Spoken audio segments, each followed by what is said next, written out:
conversation next on Morning Joe. Top Democrats from both the House and Senate are asking the FBI and the Director of National Intelligence to investigate a Florida entrepreneur's relationship with President Trump.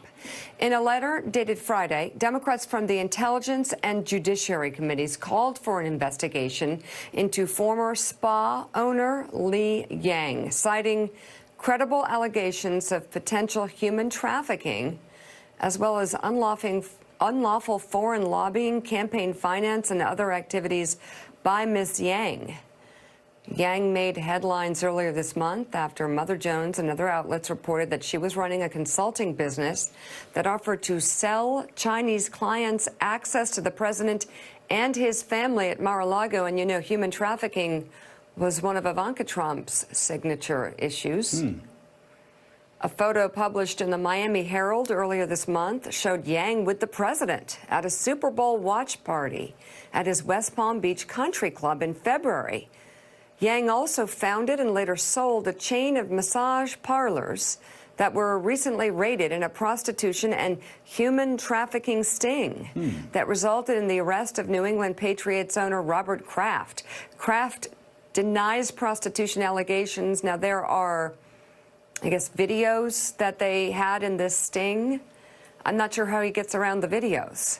Anyhow, joining us now, member of the House Intelligence and Judiciary Committees and possible candidate for the 2020 presidential nomination, Congressman Eric Swalwell of California. Hey, Congressman, thanks so much for being with us today. We're going to get to all that in a minute. I wanted to start though with a fascinating clip I saw from Bill Maher's show this past week, where he was scolding the Democrats for refusing to have a presidential debate on Fox News. And he talked about the resistance and how the resistance goes behind enemy lines and how Republicans know this better than anybody, because he says Republicans will come on his show despite the fact that they know everybody in the audience will be rooting against them, except for their 2 staff members that they bring along.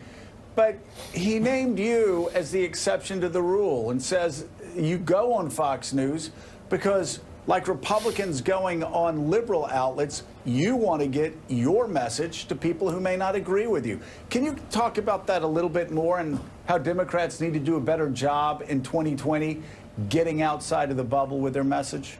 Maher's right, Joe. We can't ignore such a large audience. I go on there first and foremost just so my parents can see me. They're Republicans. They won't see me anywhere else. I also get to brief the president every morning and evening. But also, so many women come up to me across the country and they say, hey, I love seeing you on Fox News. And then they whisper, don't worry, I'm not a Republican. My husband watches it, and it's the only way I can watch. And so I don't want to dismiss people like that. And what about the bartenders whose bar owner insists that that's what's on in the restaurant? There's so many people that we can connect with. And so you may be able to dismiss the hosts and the president that they support, but I don't think we can dismiss the viewers. Well, and a lot of those viewers used to vote for Democrats all the time, right?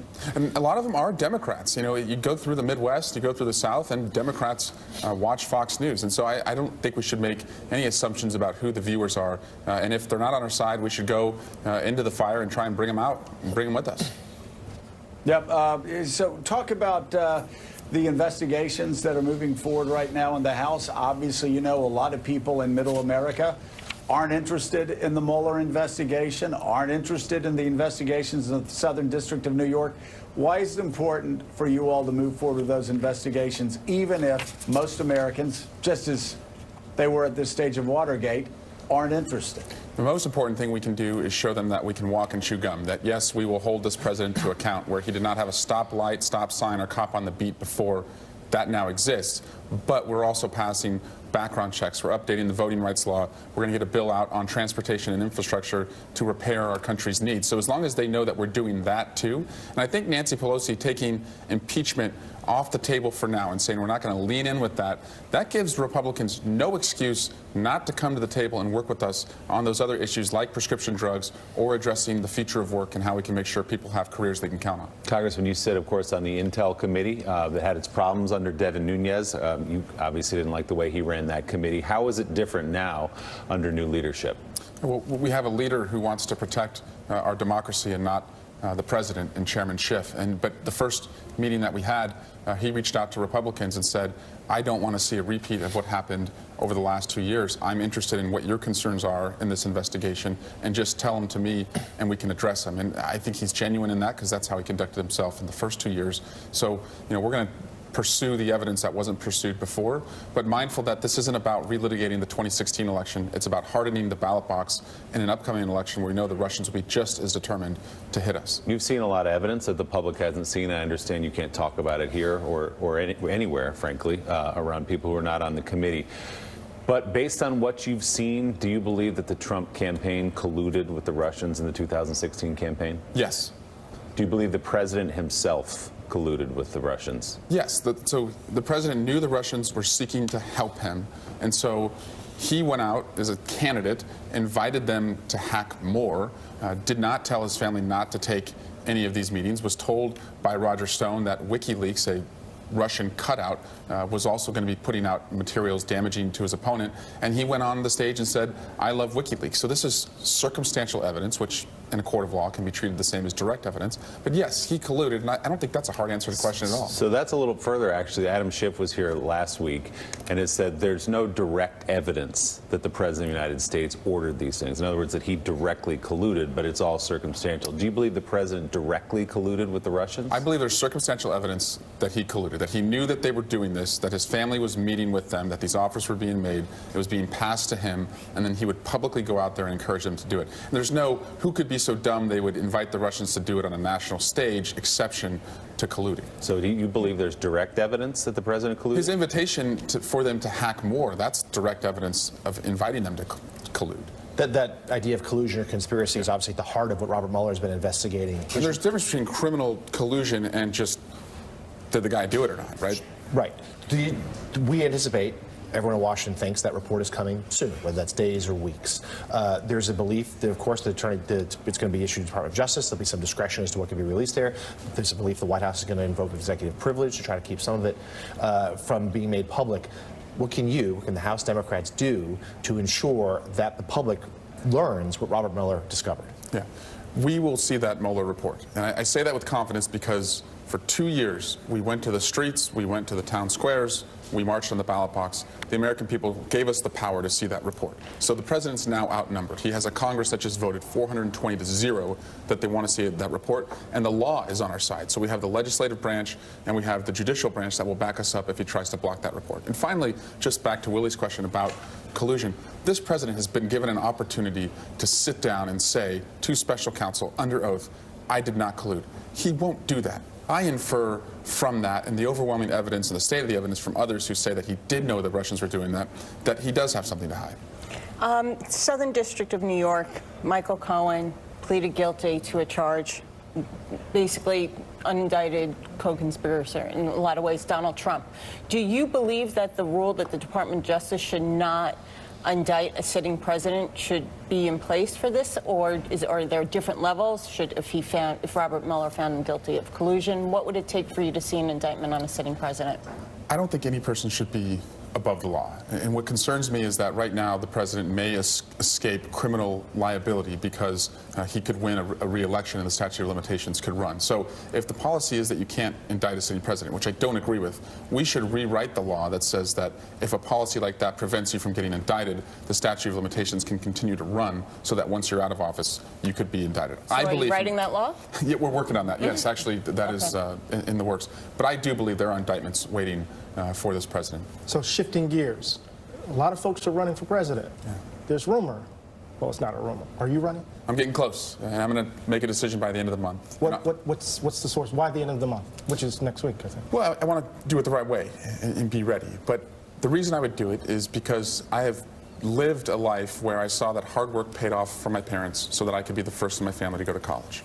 Today, I have 2 kids under 2. I'm paying off just under $100,000 in student loan debt. I know why people work hard. I know what they expect it to add up to. But when I look in different neighborhoods and different floors of different buildings, I see that promise of America not reaching all Americans. I believe I'm a generational candidate who can bring inventiveness and optimism to a city, a place that's very pessimistic.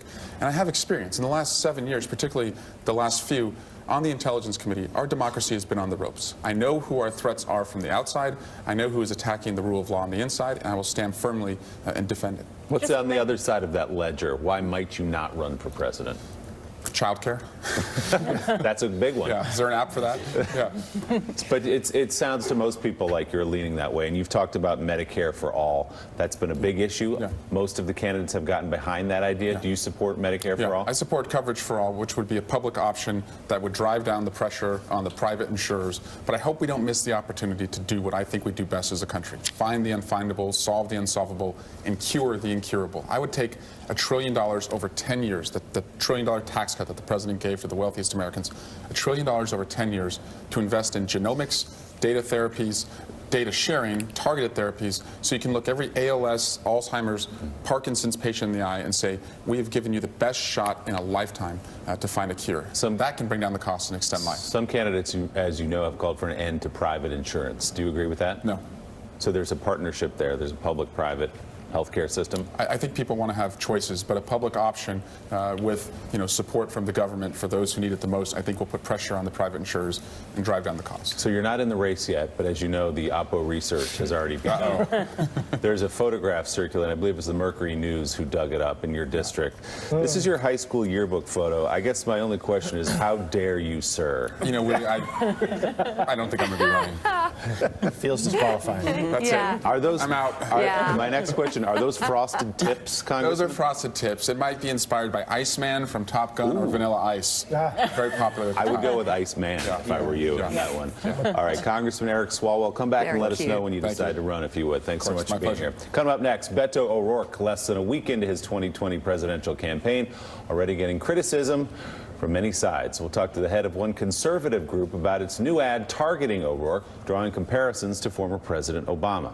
And coming up tomorrow on Morning Joe, another 2020 hopeful, Mayor Pete Buttigieg. He will join the program to discuss his campaign and some of the interest he's been drawing in the last couple of weeks. We'll be right back. While both earned undergrad degrees at Columbia,